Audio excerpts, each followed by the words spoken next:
आदाब नाज़रीन, मैं हूं आफ्ताब आलम और आप देख रहे हैं सलाम नजीबाबाद। मैं आपको बता दूं, आपका महबूब चैनल सलाम नजीबाबाद आप सभी के सहयोग से बहुत तेज़ी से मकबूलियत की तरफ बढ़ रहा है और यूट्यूब ने भी हमारे चैनल को मोनेटाइज कर दिया है। आज मेरे साथ हैं सलाम नजीबाबाद के स्टूडियो में उत्तर प्रदेश उद्योग व्यापार संगठन के जिला अध्यक्ष श्री कपिल अग्रवाल। मैं बता दूं कि श्री कपिल अग्रवाल हमारे शहर नजीबाबाद के एक प्रतिष्ठित सर्राफा व्यापारी हैं। उनके बेटे हर्षित अग्रवाल आचार्य आर्यन खिला इंटर कॉलेज के प्रबंधक हैं। सबसे पहले मैं कपिल अग्रवाल जी आपका बहुत बहुत स्वागत करता हूं अपने सलाम नजीबाबाद के स्टूडियो में। आपका स्वागत है, इस्तकबाल है। धन्यवाद भैया। इसके बाद आज का जो प्रोग्राम है वो बहुत ही अहम टॉपिक पर है, क्योंकि आज कपिल अग्रवाल जी जो कि जिला अध्यक्ष हैं व्यापार मंडल के, उनसे व्यापारी हितों को मद्देनजर उनसे बातचीत होगी। तो शुरू करते हैं सवाल जवाब का सिलसिला। सबसे पहला सवाल कपिल सर्राफ जी आपसे ये है कि आप पिछले कई वर्षों से व्यापार मंडल से जुड़े हुए हैं, लगभग 10 से 15 साल हो चुके होंगे, लगभग आपको 20 साल से आप व्यापार मंडल से जुड़े हुए हैं। अभी कुछ समय पहले तक एक व्यापार मंडल है पश्चिमी उत्तर प्रदेश उद्योग व्यापार मंडल, आप उससे जुड़े हुए थे। आखिर क्या वजह हुई कि आपको पश्चिमी उत्तर प्रदेश उद्योग व्यापार मंडल को छोड़ना पड़ा और एक नए संगठन उत्तर प्रदेश उद्योग व्यापार संगठन से जुड़ना पड़ा? सर्वप्रथम तो मैं सलाम नजीबाबाद के समस्त दर्शकों को और साथ में आफ्ताब भाई आपको, वसीम बारी जी को इस रमज़ान के महीने की मुबारकबाद देता हूं। और इस बात के लिए कि आप लोगों को बहुत बहुत धन्यवाद दिल की गहराई से देता हूं कि आपने सलाम नजीबाबाद को बहुत ऊंचाई तक पहुंचाया। धन्यवाद भाई। आपने प्रश्न करा कि आपने पश्चिमी उत्तर प्रदेश उद्योग व्यापार मंडल क्यों छोड़ा, क्या वजह रही और उत्तर प्रदेश उद्योग व्यापार संगठन क्यों ज्वाइन करा। ये दो क्वेश्चन हैं, दोनों का जवाब मैं क्रम वाइज देता हूं आपको। पश्चिमी उत्तर प्रदेश उद्योग व्यापार मंडल में लगभग 4 साल जिला अध्यक्ष रहा। उन 4 साल के अंदर मैंने ये पाया कि वहाँ पर कोई भी अगर पद मिलता था तो वो पैसे दे करके मिलता था। हर एक पद की कीमत थी वहाँ पर कि आप अगर जिला अध्यक्ष बनना है तो आपको 11,000 देने हैं, आपको महामंत्री बनना है तो 5100 देने हैं कम से कम मिनिमम। कभी दोबारा में उसको फिर 1 साल के अंदर 2 बार भी पैसे देने हैं। और रेवड़ी की तरह जो है पद बढ़ते थे। और क्योंकि पद बढ़ने का कारण रेवड़ी का ये था कि हर एक सर्टिफिकेट के पीछे पैसे मिलते थे, नोट मिलते थे उस व्यापार मंडल में। हर एक व्यक्ति जो है, कोई भी चाहे, जो भी चाहे वो व्यापारी है अथवा नहीं, रुपए दिए पद लेके बैठ गए। कहाँ के बनना, प्रदेश का बनना है, लो 11,000 दे दो, 21,000 दे दो। मतलब पद जो है एक सस्ता चीज से पैसे के हिसाब से हो गया था, ना कि किसी के काम के हिसाब से या किसी के समय देने के हिसाब से या कि व्यापारिक हित के हिसाब से। तो जब इस तरह की स्थिति लगातार बन रही थी तथा जब आपको व्यापार मंडल, आपने व्यापार मंडल ज्वाइन किया और आपको जिला अध्यक्ष का पद दिया गया, तो क्या आपसे ही पैसे लिए गए? यस, मैंने पैसे दिए थे। मेरे पहले उन्होंने मुझे जिला अध्यक्ष का पद दे दिया मेरे निवास पे आकर के। उसके बाद 10-15 दिन बाद जब मैं बिजनौर मुझे बुलाया गया, मैं इनके पास बैठा तो इन्होंने मेरे से रसीद काट के मेरे हाथ में दी, कहा कि ये जिला अध्यक्ष जी आपको पैसे देने हैं। कितने की मैंने रसीद पैसे, थी? वो रसीद 11,000 रुपये। मेरी इस बारे में पश्चिम उत्तर प्रदेश व्यापार मंडल के जो महामंत्री हैं, क्या नाम उनका, मुकुल अग्रवाल जी, उनसे बात हुई। उन्होंने कहा कि 5100 रुपये की एक रसीद उनकी कटी है, इसके अलावा उनसे कोई रसीद उनकी काटी नहीं गई है। इसमें क्या सत्यता है? सिर्फ सफ़ेद झूठ बोलने के अलावा कोई कार्य नहीं है। सत्यता तो पूरे शहर के जितने भी पदाधिकारी और भी रहे हैं उन्हें भी पता है कि पैसा ही इस व्यापार मंडल का ध्येय है। मुकुल अग्रवाल जी जो महामंत्री बने हैं उनका कोई कार्य नहीं है, उनके पास कोई कारोबार नहीं है। आज उनका कारोबार व्यापार मंडल ही है और पद दे करके पैसे लेने की उनकी प्रथा पूर्व से ही है। ये सब लोग जानते हैं और यही असंतोष सारे व्यापारियों में लगातार इसी वजह से बना हुआ भी है और इसी वजह से अन्य व्यापारियों ने भी इस व्यापार मंडल को छोड़ा है। आपने पश्चिमी उत्तर प्रदेश उद्योग व्यापार मंडल छोड़ा और एक और आरोप लगाया कि पश्चिमी उत्तर प्रदेश के जो व्यापारी संगठन के जो पदाधिकारी हैं वो ग्लैमर्स को दिखा करके और अवैध चंदा वसूली कर रहे हैं, चंदा उगाही कर रहे हैं। आखिर ये ग्लैमर्स वर्ड आपने क्यों यूज़ करा? आखिर आपने ऐसा क्या महसूस किया? भाई मेरे बात ये है कि चंदा वसूली जो भी कर रहे हैं वो मुकुल अग्रवाल कर रहे हैं। पहली चीज तो मैंने किसी अन्य व्यक्ति के लिए नहीं कहा कि वो चंदा वसूली अन्य व्यापारी कर रहे हैं। वो तो सिर्फ साथ में जाने के लिए साधन हो जाता है कि जब आदमी कहीं जुड़ा हुआ है साथ में चला जाता है कहीं। पैसा वसूली का कार्य टोटल मुकुल अग्रवाल जी करते हैं। उसके प्रमाण मेरे पास बहुत कुछ हैं। जब चाहेंगे, जो कोई चाहेंगे, वो खुद मुकुल अग्रवाल जी चाहेंगे तो मैं उन्हें भी दे दूंगा। रहा अन्य बात ग्लैमर शब्द का, भाई मेरे ग्लैमर शब्द कहने का उद्देश्य किसी महिला या किसी जाति विशेष को जो है बदनाम करने का नहीं है, बल्कि उसके पीछे कारण यह है कि वो करते क्या हैं। उनका सिस्टम बनाया उन्होंने बहुत सुंदर। एक गाड़ी ली, उस गाड़ी के अंदर एक और दो तो खुद स्वयं बैठ गए, एक दो जो है महिलाएं जो हैं जिन्हें पदाधिकारी बना रखा है, जबकि वे व्यापारी नहीं है और ना व्यापारियों की महिला है, ना उनके पति व्यापारी हैं और ना ही वो व्यापारी हैं, यानी वो अध्यापक है मान लीजिएगा या अन्य कार्य करती हैं, उसके बावजूद वे व्यापारी नेता हैं। देखिए, व्यापारी की पत्नी व्यापारी नेता हो सकती है, व्यापार करने वाली महिला व्यापारी नेता हो सकती है, लेकिन एक अध्यापिका किस प्रकार से व्यापारी नेता हो सकती है, क्यों मुझे बताए। तो उनको, क्योंकि उनके सिस्टम में जुड़े हुए थे, वे उन्होंने दे रखा था उनको पद, तो उन्हें साथ में ले जाना और उन लोगों से के माध्यम से जब किसी के निवास पर जाके बैठते थे महिलाएं भी और खुद मुकुल अग्रवाल जी, और फिर वो रसीद काट करके जब वो देते थे तो सामने वाला इस बात को विवश हो जाता था कि क्या कहते हैं पैसे दे दूं। दूसरे नंबर के अंदर महिला होने की वजह, साथ में होने की वजह से घर में जाने के लिए एक एंट्री मिल जाती थी, घर पहुंचने की। तो आदमी शर्म भी महसूस करता है, थोड़ी लिहाज होती है महिलाओं की, कोई बात ही नहीं है, हर एक आदमी करता है। तो उसका वे फायदा उठाते थे और उन्होंने फायदा उठाया है। समय समय पर उन्होंने कई सारे प्रोग्राम करे हैं, व्यापारी महाकुंभ, व्यापारी सम्मेलन। किसी व्यापारी को ये सब जो सम्मेलन होते थे सिर्फ जेब भरने के लिए होते थे। या अगर कोई भी व्यक्ति ये चाहे कि इसका प्रमाण दो तो मैं प्रमाण दूंगा। तो एक ये सवाल है मेरे जहन में कि आपने पश्चिमी उत्तर प्रदेश व्यापार मंडल को स्वेच्छा से छोड़ा या आपको पश्चिमी उत्तर प्रदेश व्यापार मंडल ने निष्कासित किया है, इसमें क्या सच्चाई? देखिए, ये तो मीडिया को भी पता है, सबको पता है कि एक दिन रमा मैडम के यहाँ मीटिंग हुई थी, रमा शर्मा जी के यहाँ निजामाबाद में। उस मीटिंग के अंदर हमारी बिंदु सराफ जी जो वरिष्ठ नेता हैं व्यापार मंडल की, उन्होंने अपने भाषण के दौरान कुछ उनके मन में इस प्रकार की भावना आई कि उन्होंने जो है ये डिक्लेयर कर दिया।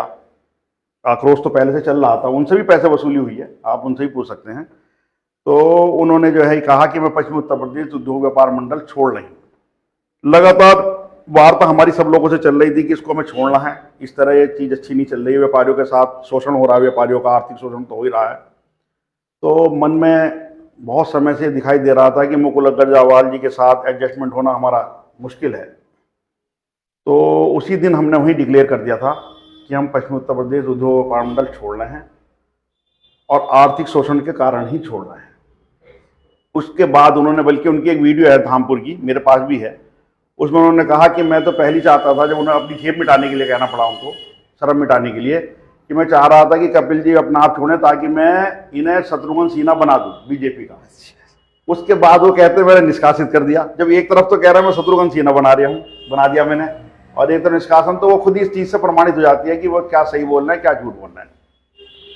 कपिल भाई, आपने आरोप लगाया कि कार्यकर्ताओं से चंदा लिया जाता है, लेकिन ये भी हकीकत है कि कोई भी संगठन जब चलाया जाता है तो उसमें पैसों की आवश्यकता पड़ती है। बिल्कुल। मान लीजिए आपने अपना नया उद्योग व्यापार संगठन से आप जुड़े हैं, आपने शहर में नगर मंत्री बनाए, नगर अध्यक्ष बनाए, अलग अलग मार्केट में अलग अलग मंत्री बनाए। अब कोई भी आप संगठन के माध्यम से कोई भी सभा करते हैं तो खर्च होता ही है उसमें, तो वो पैसा कम से कम जो पदाधिकारी हैं उनसे लिया तो जाता ही है। इसमें आखिर वो लोग ले रहे हैं तो क्या बुराई है?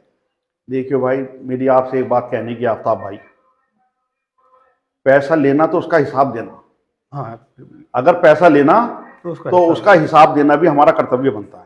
मुकुल अग्रवाल जी मुझे पिछले 5 वर्षों में ये दिखा दें उन्होंने कभी कहीं कोई हिसाब बांटा है या दिया है अथवा नहीं रहा। अब आपने कहा कि पैसा हमारे संगठन का सर्वप्रथम उद्देश्य है उत्तर प्रदेश उद्योग व्यापार संगठन का, कि उत्तर प्रदेश उद्योग व्यापार संगठन, जैसे मैं जिला अध्यक्ष हूँ जी, कोई पूरे जिले स्तर पर कोई भी व्यापारी, निजामाबाद का व्यापारी बिजनौर वाले व्यापारी को पैसा नहीं देगा, नगीना का व्यापारी निजामाबाद वाले व्यापारी को पैसा नहीं देगा, नगीना का व्यापारी बिजनौर के किसी जिला पद के पदाधिकारी को कोई पैसा नहीं देगा, निजामाबाद का व्यापारी उत्तर प्रदेश के भी किसी पदाधिकारी को पैसा नहीं देगा। यानी कि निजामाबाद की टीम अगर पैसा इकट्ठा करती है तो वो निजामाबाद के ही व्यक्ति उसको जो है खर्च करेंगे। निजामाबाद में कोई सभा होगी, कोई प्रोग्राम होगा तो उसके लिए जो निजामाबाद के नगर अध्यक्ष हैं या उनकी टीम है वो पैसे वही खर्च करेंगी, वो हिसाब रखेंगे, वही काम करेंगे। और उसके अंदर भी हमने एक सीमा रख दी है कि ज्यादा पैसा बिल्कुल नहीं लिया जाएगा। अधिकतम किसी से 100 रुपए 200 रुपए, कहीं ज्यादा आवश्यकता 1000 रुपए ले लिए तो ले लिए, वो भी ले लिए तब, नहीं तो 100 रुपए 200 रुपए में ही साल भर में काम चलाना है। आपके और मुकुल अग्रवाल जी के व्यापारिक संगठन के बीच पिछले कई दिनों से लगातार आरोप और प्रत्यारोप का सिलसिला चल रहा है, जिससे लोगों के बीच एक आम धारणा उत्पन्न हुई है कि व्यापार मंडल में अब वर्चस्व की लड़ाई जारी हो गई है। और ये देखने में भी मिला है, क्योंकि पश्चिमी उत्तर प्रदेश व्यापार मंडल की तरफ से भी एक रोड शो मार्केट से होते हुए गुजरा। और इसी तरीके से आपने जब से नया संगठन से जुड़े हैं, आप भी लगातार रोज की तारीख में 2-2 3-3 सभाएं कर रहे हैं, लोगों को पद दे रहे हैं, कभी नगर अध्यक्ष बना रहे हैं, कभी मछली बाजार का अलग नगर अध्यक्ष है, नवाब नजीबुद्दौला मार्केट का अलग अध्यक्ष है, कोई मंत्री है, कोई नगर मंत्री है, कोई महिला मंत्री है, आप भी फुल फॉर्म में है। तो क्या इसे माना जाए कि ये वर्चस्व की लड़ाई शुरू हो चुकी है? देखिए, ऐसा है, पश्चिमी उत्तर प्रदेश उद्योग व्यापार मंडल को मैंने लगातार 4 वर्ष तक सींचा। उसमें मैंने बहुत मेहनत की थी, और सब लोगों के मिलने जुलने से ही कोई चीज आगे बढ़ती है। बिल्कुल। उसके अंदर एक कड़ी मैं भी था उसकी ग्रोथ करने में। अब रहा उसका संगठन का सवाल हमारे वाले का, मैं आपको बताऊं व्यापारियों के प्यार की बात। मैं आपके स्टूडियो में बैठ के कह रहा हूं और सब लोग देख भी रहे होंगे। आज की स्थिति यह है कि उत्तर प्रदेश उद्योग व्यापार संगठन से जुड़ने के लिए व्यापारी अपने आप ऑफर दे रहे हैं, अपने मन से कह रहे हैं कि भाई हमें जो है कपिल सर्राफ जी आपके साथ जुड़ना है, कपिल सर्राफ जी आज हमारी मीटिंग में आइएगा। अब भी मेरे पास लगातार 10 से 12 दिन की लगातार दिनों की बुकिंग है। रमजान के महीना होने के बावजूद, नवरात्रि दुर्गा की पूजा होने के बावजूद 10 से 12 दिन की हर एक मार्केट में बुकिंग अपने आप है। और आप यहाँ के लोकल व्यक्ति हैं आफ्ताब भाई, आप तो मीडिया के भी व्यक्ति हैं, आप तो हर एक व्यापारी से जानकारी कर सकते हैं कि इस चीज को कपिल सर्राफ करा रहे हैं या व्यापारी अपने मन से करा रहा है। अगर व्यापारी अपने मन से करा रहा है, वो मुझे प्यार दे रहा है और मुझे सहयोग दे रहा है, तो मैं उनकी बात को है दिल से लगाऊंगा और उनका एहसान मेरे जिम्मे है। नहीं कपिल भाई, मैंने भी एक मीडिया के माध्यम से भी और वैसे भी इस बात को नोटिस किया है कि नजीबाबाद के अक्सर व्यापारी आपके संगठन से जुड़े हैं। हालांकि कुछ व्यापारी नजीबाबाद के पश्चिम उत्तर प्रदेश व्यापार मंडल से भी जुड़े हैं, लेकिन वो सबकी अपनी अपनी इच्छा है कौन किससे जुड़ना चाहता है। अब आप नए संगठन यानी उत्तर प्रदेश उद्योग व्यापार संगठन से जुड़े हैं, आखिर ऐसा आपने इस संगठन में क्या देखा कि और भी व्यापारी संगठन कार्य कर रहे हैं? उत्तर प्रदेश उद्योग व्यापार संगठन से जुड़ने का क्या मकसद है और यही यूनियन क्यों चुनी गई? आफ्ताब भाई, बात यह रहा कि जब मैंने इस्तीफा दे दिया, जब तक मैंने इस्तीफा दिया था तब तक तो मेरे मन में ये नहीं पता था मैं कौन से रास्ते चलूंगा, क्योंकि इस्तीफा जो है मन में कुछ आक्रोश था उसका उस संस्था के प्रदेश महामंत्री द्वारा किए जा रहे कार्यों के प्रति। तो जब आक्रोश था तो वो आक्रोश जो है इस्तीफे के रूप में ही पूरा हो सकता था, तो वो कार्य जो है ईश्वर ने मेरे से करा दिया। और आज मैं बहुत खुश भी हूँ कि मेरे से भगवान ने बहुत अच्छा निर्णय कराया कि मैंने उसको छोड़ दिया। अब अगली लाइन थी मेरे पास कि मैं क्या करूं। सब लोगों, मेरे शुभचिंतकों ने मेरे से कहा कि अपना व्यापार मंडल बना लो जिला बिजनौर। किसी ने कहा कि साहब हमारे व्यापार मंडल में आ जाओ। 2-3 व्यापार मंडलों ने ऑफर रखी। इसी बीच में उत्तर प्रदेश उद्योग व्यापार संगठन के जो पदाधिकारी लोग हैं उनकी ऑफर मेरे पास आई। उत्तर प्रदेश उद्योग व्यापार संगठन के वो पदाधिकारी कौन है? मेरा मकसद जानने का ये है कि राष्ट्रीय अध्यक्ष कौन है?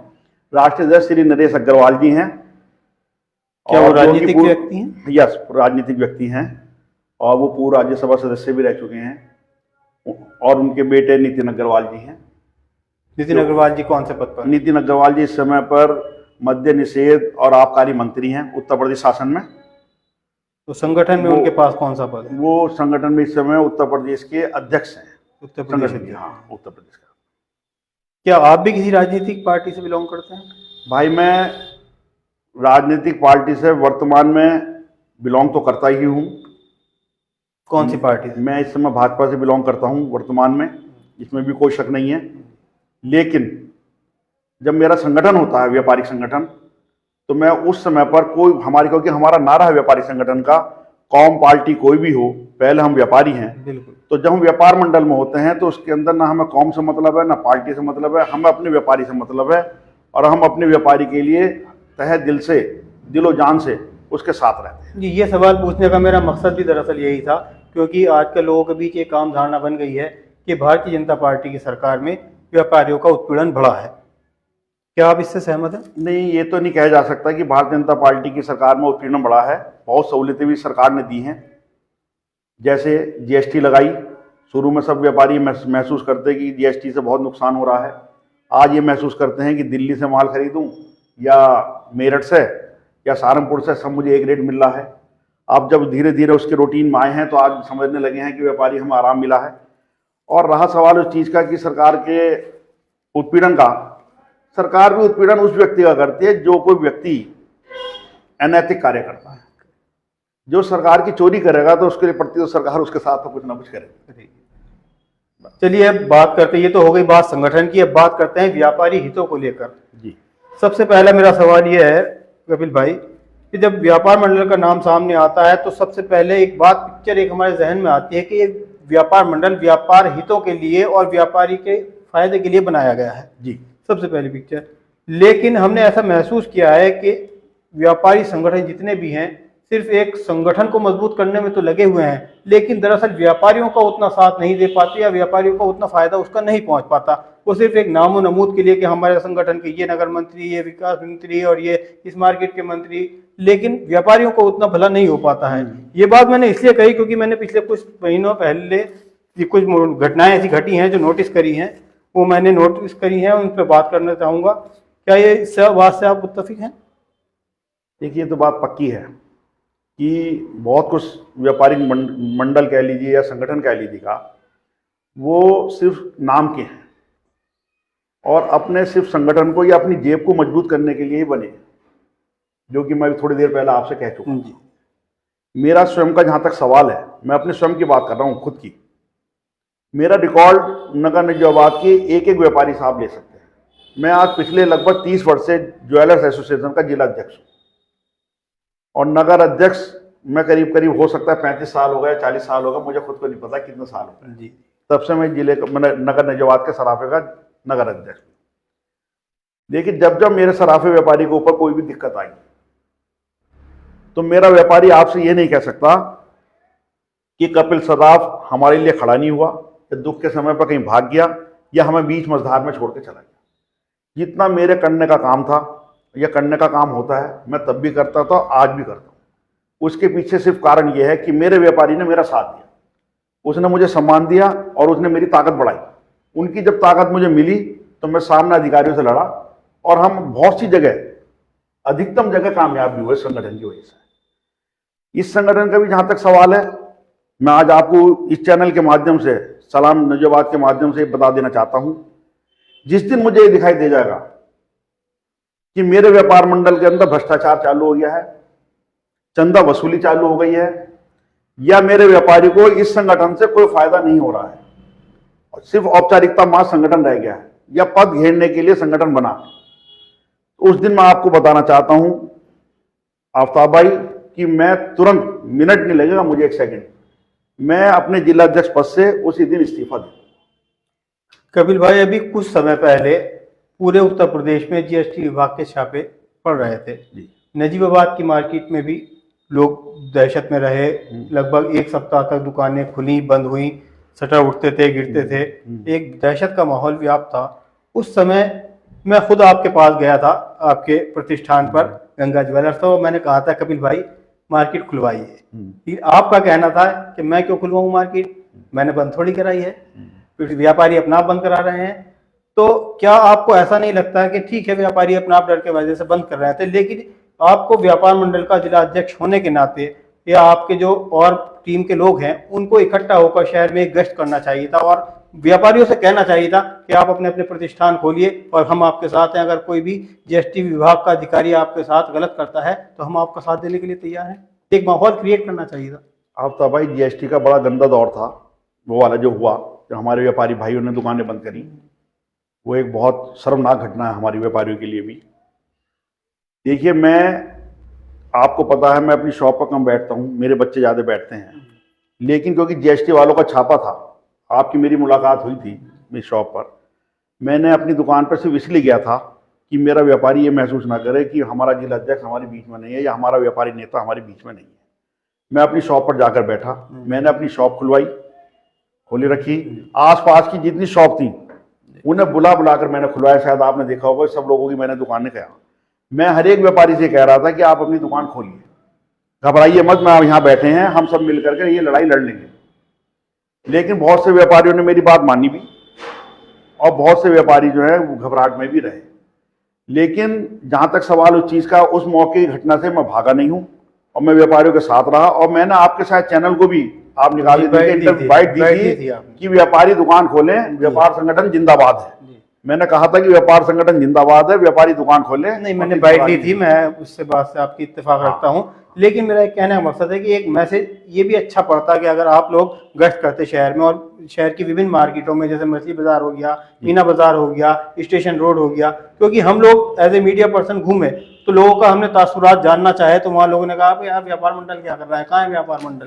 तो अगर आप लोग फील्ड में आते और लोगों को बातचीत करते तो उसका एक अच्छा इंप्रेशन पड़ता। भाई मेरे, मैंने बहुत प्रयास करा, क्योंकि वही बात आती है जो आपने कहा कि 2-3 व्यापार मंडल थे, अब कोई पदाधिकारी जो बैठे हैं, लेकिन एक अकेला कपिल सराफ अपनी जिम्मेदारी के साथ कहता हूँ। आप सारे चैनलों को मैंने बाइट भी दी और चलाई भी और अपनी तरफ से भी मतलब सर्कुल करी कि भाई आप लोग जो है दुकान खोलिए, व्यापार मंडल जो है आपका साथ देगा, कोई भी आपको परेशानी नहीं होने देने का। और आज भी भविष्य के लिए भी बताना चाहता हूँ, मेरे व्यापारी अगर जो है मेरे साथ रहेगा तो मुझे कोई दिक्कत भी नहीं है, वो तो मेरी ताकत है, तो मैं उनकी ताकत के बल पर सब कुछ कर सकता हूँ।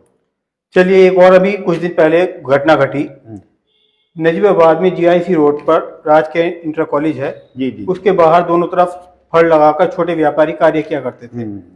जब से नगर पालिका का कार्यकाल खत्म हुआ, उसके बाद एसडीएम के पास या एडीएम के पास चार्ज आया, उसके बाद सुनने में आया है किसी भारतीय जनता पार्टी के कार्यकर्ता ने एक एप्लीकेशन प्रशासन को दी और उसके बाद से फड़ हटवा दिए गए, उनके व्यापार बंद हैं। वो लोग आपके पास शायद आपके आवास पर गए थे, आपसे मिले थे, उसको लेकर आपने शासन प्रशासन से क्या बात करी और क्या रहा उसमें? वो भी एक दुर्भाग्यपूर्ण घटना है हमारे व्यापारियों के लिए कि देखिए, बहुत कम पैसा कमाने वाले व्यक्ति ही फड़ पे बैठ सकता है। जिसका आय का साधन बिल्कुल सीमित होगा या हैंड टू माउथ कह लीजिए, वो व्यक्ति ही जाकर फड़ पे बैठता है। जो थोड़ा सा भी साधन संपन्न हो जाता है वो फड़ पे जाके बैठने का उसका प्रश्न ही नहीं उठता। वो बेचारे बैठे थे, अपना कारोबार करते थे। मैं एक चीज से तो इत्तेफाक रखता हूं कि उनकी सीमा बन जानी चाहिए थी कि भाई सड़क भी अवरोध ना हो, उनका कारोबार चलता रहे, यातायात भी सुचारू रहे। नहीं, ये हम लोग भी चाहते हैं कि किसी प्रकार का अतिक्रमण शहर में ना हो, लेकिन कम से कम शासन प्रशासन को उसके लिए वैकल्पिक व्यवस्था करनी चाहिए, उसे भी करनी चाहिए थी। हमारे और भी इच्छा थी उसके अंदर कि उसके अंदर उनकी सीमा 2 फीट 2.5 फीट की बैठने लायक उनकी सीमा पर लक्ष्मण रेखा बना दी जाए उनकी, उससे बाहर कोई लगाता है तो उसकी फड़ हटा दी जाए। इस प्रकार का साधन जो है बनाने की तैयारी थी। हमने एसडीएम साहब से वार्ता की थी, हमने सीओ साहब से वार्ता की थी और मेरी दिल की इच्छा थी कि उन लोगों का फड़ जो है लगे और मैंने पूरा प्रयास भी करा। मैंने मीडिया के माध्यम से भी अपनी बाइटें वगैरह दी। उन लोगों ने जब जब मुझे जहां जहां बुलाया मैं गया, मैं बचा नहीं कभी भी। लेकिन अंततः अभी तक उन्हें मैं कामयाब नहीं हो पाए हम कि वो बेचारे अपनी फड़ लगा सकें। नहीं, आप गए, आप लोगों से मिले, आप एसडीएम से मिले, सीओ से मिले, व्यापारी आपसे मिले, ये सब ठीक है, कहने सुनने में सब बढ़िया है, लेकिन नतीजा क्या आ रहा? 0 0। उनके व्यापार जो बेचारे उनके लोगों के पास, व्यापार करने वालों के पास जो माल रखा है वो घर में सड़ रहा है। 200-400 कमाने वाले थे, उनका व्यापार तो बंद हो गया। उनका व्यापार बंद हुआ है, उन्हें बहुत नुकसान हुआ है। और आज भी उस समय तो और इसलिए ज्यादा नुकसान हुआ, मैं आपको बताऊं कि उनके पास गर्म माल था जो जाड़ों में ही बिकना था और जाड़ों की मैं उनके माल में बेचारे खरीदे हुए थे, 20 जाड़ों के दिन थे, माल आखिरी समय चल रहा था ठंड के मौसम का, उनका सब माल उनके यहाँ डेड हो गया और वे लोग और नुकसान में चले गए, अधिकतर नुकसान में चले गए। मेरे साथ साथ चेयरमैन साहब मौजम खान साहब ने भी बहुत प्रयास करा, एसडीएम साहब से वे भी जाके मिले, उन्होंने भी कहा, लेकिन कुछ ऊपर से इस प्रकार के शायद दिशा निर्देश ज़्यादा आ गए थे लखनऊ स्तर से, किसी भी जगह से, कि वो फड़ को लगवाने में एसडीएम साहब और सीओ साहब जो हैं बच रहे थे, कह दिया, या नहीं लगवाना चाह रहे थे, कुछ भी कह सकते हैं, चाहे तो बच रहे थे या शासन का आदेश का पालन कर रहे थे, कुछ भी मतलब ये कह सकते हैं कि सत्ता का दबाव था। हाँ, सत्ता का दबाव, ये पक्की बात है, ये तो पक्की ही बात है। चलिए, इससे बढ़ के एक और घटना हमारे शहर में पिछले चर्चा का विषय है। पिछले लगभग 2 साल से कबाड़ी मार्केट नजीबाबाद की बिल्कुल पूर्ण रूप से बंद पड़ी है और आपको शायद याद होगा इस संबंध में भी मैंने अभी 1 साल पहले लगभग काना कर्णवाल के यहाँ एक सभा हुई थी, वहां अपनी बात को संबोधित करते हुए कहा था कि निजामाबाद के व्यापारी जो कबाड़ी मार्केट से व्यापार कर रहे हैं, वहां पर जो व्यापार करने वाले छोटे व्यापारी हैं, यानी कि जो गाड़ी काटने का काम करते हैं, कबाड़ को ढोने का काम करते हैं, ठेली चलाते हैं, उन लोगों के सामने अपने जीवन को चलाने की, दिनचर्या चलाने की समस्या पैदा हो गई है। मतलब उनके खाने पीने की भी परेशानी हो गई है। और मैंने खुद वहाँ के जो राशन के वाले दुकानदार हैं उन लोगों से बातचीत करी इस संबंध में, तो उन्होंने भी कहा कि उन लोगों ने उन्हें उधार देना भी अब बंद कर दिया है, राशन भी उधार देना बंद कर दिया है। तो इतनी बड़ी समस्या और ये इतना लंबा पीरियड हो चुका है, लगभग 2 साल से बंद है। चलिए, बड़ा व्यापारी एक बार को किसी तरह बर्दाश्त कर लेता है, लेकिन छोटे जो रोजाना कमाने खाने वाले हैं वो बहुत ज्यादा परेशान हैं। तो अब आप नए व्यापार मंडल आपने शुरू किया है, उद्योग व्यापार संगठन। अभी 2 दिन पहले आपने कबाड़ी व्यापारियों से बातचीत की, उन्होंने आपका स्वागत किया, आपने वहाँ लोगों से मिले और आपने कहा कि जल्द ही कबाड़ी मार्केट को खुलवाने का प्रयास किया जाएगा। इस संबंध में आप क्या कहना चाहेंगे? आफ्ताब भाई, ये दूसरा विषय है नगर निजामाबाद का, फड़मालों के अलावा सेकंड कबाड़ी मार्केट का।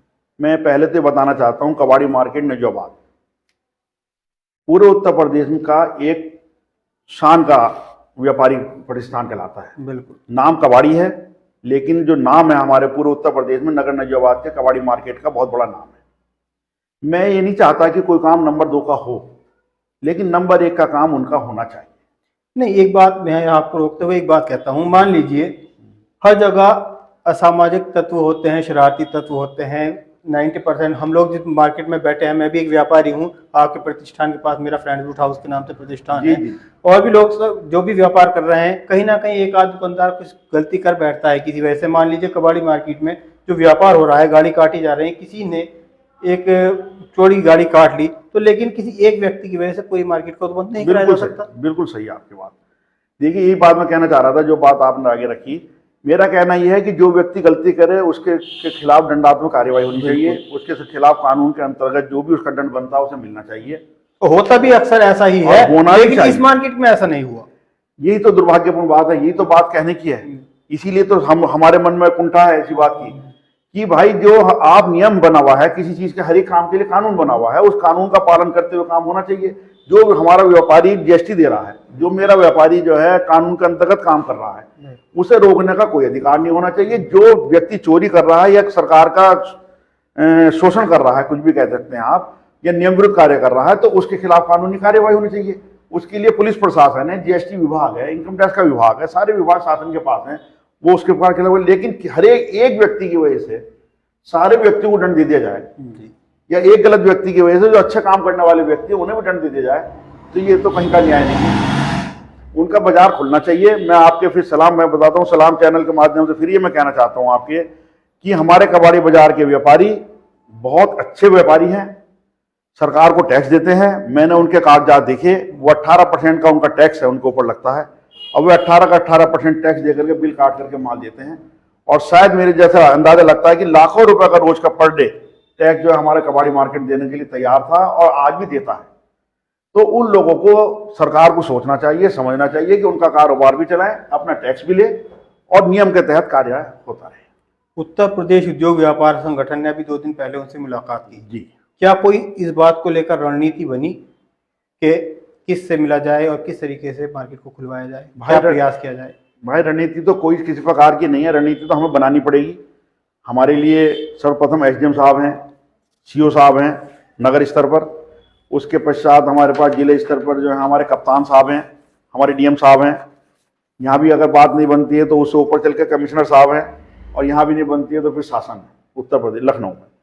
हमारा प्रयास रहेगा कि हम पहले एसडीएम साहब से, सीओ साहब से मिलकर के उनसे समस्या का समाधान कराएं। अगर वो किसी स्तर से नहीं बनता तो फिर अपने डीएम साहब से मिलेंगे, कप्तान साहब से मिलकर अनुरोध करेंगे कि भाई इनका कारोबार कैसे चल सकता है, इसका क्या रास्ता आप निकालेंगे। और यहाँ भी नहीं बनती है, वो जिस प्रकार से बनाएंगे तो फिर आगे के चैनल को देखेंगे कि किस तरह से उन विचारों का काम चल सके। क्योंकि अभी आपके जो नगर अध्यक्ष बनाए हैं आपने, क्या नाम है उनका? विपिन अग्रवाल। उन्होंने बड़े जोशीले अंदाज में परसों कहा कि इसी रमजान में इंशाअल्लाह कबाड़ी मार्केट को खुलवाने का पूरा प्रयास किया जाएगा। तो मैं यहाँ ये कहना चाहता हूँ, कबाड़ी मार्केट को अगर किसी वजह से कबाड़ी मार्केट को खुलवाने के प्रयास में कोई ऐसा मोड़ आता है जहां आपके व्यापार मंडल को प्रशासन और सत्ता से टकराना पड़े, तो क्या आपका व्यापार मंडल उसके लिए तैयार है? देखो, कानूनी प्रक्रिया के अंदर तो हम कहीं भी जा सकते हैं और अपने व्यापारी के लिए लड़ाई लड़ेंगे भी। ये तो हमारा पहला ध्येय है। हम सिर्फ नियम संबद्ध जो भी कार्य होगा, जो कानून के दायरे का कार्य होगा, उसके लिए अपने व्यापारी के लिए हर एक तरह से लड़ने के लिए तैयार है। अगर मेरा व्यापारी परेशान है तो मुझे कैसे नींद आएगी? बिल्कुल। अगर मेरा व्यापारी परेशान है तो मुझे कैसे नींद आएगी? मेरे तो समझ में नहीं बात आ रही। मैं तो शासन के हर एक व्यक्ति से आपके चैनल के माध्यम से कहना चाहूंगा कि कोई भी रास्ता उन विचारों के कारोबार का, हमारे व्यापारी का जो भी कारोबार है, जो छोटा है बड़ा है, क्योंकि इस चीज से आपको बताऊं, कबाड़ी मार्केट से 1000 से अधिक मतलब व्यक्ति प्रभावित हुए हैं। बिल्कुल। और वो प्रभाव जो है बहुत लंबा होता है। 1000 का मतलब 10,000 करीब पहुंच जाते हैं। उनके पीछे एक एक कमीशन होना 10 हो गया है, तो आप 10,000 लोगों को प्रभावित हुए, तो उनकी रोजी रोटी का सवाल है। और रोजी रोटी किसी की भी बंद करना मैं समझता हूँ उचित नहीं है। नहीं, मैंने खुद महसूस किया है कि बहुत से लोग जो लेबर का काम करते थे, वो बेचारे आज कोई ई रिक्शा चला रहा है, कोई फलों का फल लगा रहा है, कहीं बोले, मतलब कुल मिलाकर सब बहुत परेशान है। ये मैं जानना चाहता हूँ, अगर कहीं कोई बात नहीं बनती आपकी कोशिशों के बावजूद, तो क्या आप भूख हड़ताल और धरना प्रदर्शन करने के लिए भी तैयार हैं? बिल्कुल बिल्कुल। अगर मेरा व्यापारी जो भी कहेगा और जो भी लोग उचित समझेंगे, पूरा कबाड़ी मार्केट जिस प्रकार से उचित समझेगा और हम लोग उस चीज को सही समझेंगे, हमारा पूरा व्यापार मंडल, तो हम उनके साथ किसी भी हद तक जो भी हमारे से बनेगा उनके साथ खड़े होने के लिए, यानी कि कुल मिलाकर के उनके अच्छे कार्य के लिए, उनकी रोजी रोटी के लिए हम उनके साथ कंधे से कंधा मिलाकर खड़े रहेंगे। देखिए सुनिए, कपिल अग्रवाल जी कह रहे हैं कि व्यापार मंडल कबाड़ी मार्केट के तमाम व्यापारियों के साथ खड़ा है और मजबूती के साथ खड़ा रहेगा और उनकी कारोबार को खुलवाने का पूरा तरीके से प्रयास किया जाएगा। बिल्कुल करेक्ट। कपिल भाई, आखिरी सवाल आपसे करना चाहूंगा कि सलाम नजीबाद के स्टूडियो के माध्यम से आप नजीबाबाद और पूरे डिस्ट्रिक्ट बिजनौर, क्योंकि आप जिलाध्यक्ष हैं, के व्यापारियों को क्या मैसेज देना चाहेंगे? मैं सलाम नजीबाबाद की तरफ से आपके पूरे नगर नजीबाबाद ही नहीं, पूरे जिला बिजनौर के व्यापारियों को एक ही बात कहना चाहूँगा, संगठन में शक्ति है और जब शक्ति होती है तो आदमी कोई भी चीज़, बड़े से बड़ा पहाड़ भी कूद जाता है। अगर हम लोग संगठित होकर रहेंगे और अपने आप को, तो हम सब लोग फायदे में रहेंगे। अन्य जो भी गलत तरह के अधिकारी होते हैं या गलत तरह के लुटेरे होते हैं, बदमाश होते हैं, गुंडे होते हैं, वो जब व्यापारी को लूटना चाहते हैं तो वो व्यापारी संगठन जब बना हुआ होता है तो वो चीज़ से बचा रहता है। और एक बात तो मैं बार बार आपसे एक ही कहूँगा, उत्तर प्रदेश उद्योग व्यापार संगठन जिसका मैं जिलाध्यक्ष हूँ, उसका एक एक व्यापारी जिसने भी उसकी सदस्यता ले रखी है या लेगा, ये निश्चित मान लीजिएगा वो सुरक्षित जरूर रहेगा। क्योंकि हम सब लोगों ने तय करा है, जितने भी संगठन के पदाधिकारी हैं, कि हमें अपने व्यापारी की लड़ाई खुद लड़नी है। व्यापारी नहीं लड़ेगा, उसकी लड़ाई हमें लड़नी है। हम पदाधिकारी बने हैं तो इसलिए नहीं बने हैं कि हम घर में बैठे और क्या कहते हैं पदाधिकारी का पद लेकर तमका लेके बैठ गए। मैंने शुरू में ही आपसे कह दिया था कि जिस दिन मुझे दिखाई देगा कि मेरा संगठन व्यापारी हित में काम नहीं कर रहा है या व्यापारियों की सेवा नहीं कर पा रहा है, मैं फिर आपके माध्यम से कह रहा हूं आफ्ताब भाई, मैं उसी दिन इस व्यापार मंडल से इस्तीफा दे दूंगा। यहाँ एक क्वेश्चन में बीच में पूछने से रह गया, मेरे जहन में था लेकिन निकल गया, लेकिन अब ध्यान आया तो मैं पूछना चाहता हूँ। आपके जो प्रदेश अध्यक्ष हैं और इसके क्या नाम उनका, राष्ट्रीय अध्यक्ष नरेश अग्रवाल और नितिन अग्रवाल, वो भारतीय जनता पार्टी से बिलोंग करते हैं जी। तो जैसा कि मैंने अभी कहा कि भारतीय जनता पार्टी की ओर से ही बार बार एप्लीकेशन दी जाती है और कारोबार को बंद करने का प्रयास किया जाता है, तो सत्तारूढ़ पार्टी के आप अध्यक्ष हैं, जिलाध्यक्ष हैं और आपके अध्यक्ष भी सत्तारूढ़ पार्टी के हैं, तो क्या आपके पार्टी के स्तर पर आप कोशिश करेंगे? बिल्कुल बिल्कुल बिल्कुल। वो तो पहले मैंने आपसे बताया कि तो हमारा चाहे सबसे अच्छी बात है वैसे तो वर्तमान के हिसाब से कि हमारे जो प्रदेश अध्यक्ष हैं वो मद्य निषेध है, आबकारी मंत्री हैं उत्तर प्रदेश सरकार में। इससे पिछली उत्तर प्रदेश की सरकार के अंदर वे विधानसभा अध्यक्ष भी रहे हैं, तो ये हमारे लिए फायदे की बात है वर्तमान समय में। और मेरा व्यापारी जब परेशान होगा तो मैं और किससे कहूँगा? मैं जब मैं जिलाध्यक्ष हूँ, मैं अपने प्रदेश अध्यक्ष के सामने रखूंगा कि मेरा फलाना व्यापारी जो है परेशान है, उसकी मदद करिए, इसका इनका बाजार खुलवाइए, ये कबाड़ी बाजार बंद है जैसे खुलवाने का प्रयास करिए। तो वो तो मैं कोशिश हर एक तरह से करूंगा कि सत्ता का इफेक्ट भी पड़ता है। हाँ, उसका लाभ उठाएंगे, आपको लाभ उठाना, लाभ लेंगे, उसका क्यों नहीं लेंगे, लाभ लेंगे। नाज़रीन, मेरे साथ थे उत्तर प्रदेश उद्योग व्यापार संगठन के जिलाध्यक्ष श्री कपिल अग्रवाल जी। उन्होंने हमें और सभी व्यापारियों को ये कॉन्फिडेंस दिलाया है कि उनका संगठन मजबूती के साथ सभी व्यापारियों के हित में कार्य करेगा। बस आज के प्रोग्राम में इतना ही। अगले प्रोग्राम में जब भी होगा हम आपसे फिर मुलाकात करेंगे। तब तक के लिए अल्लाह हाफिज़। सभी ताज़ा खबरों से जुड़े रहने के लिए हमारे चैनल सलाम नजीबाबाद को सब्सक्राइब करें और बेल आइकन पर क्लिक करें।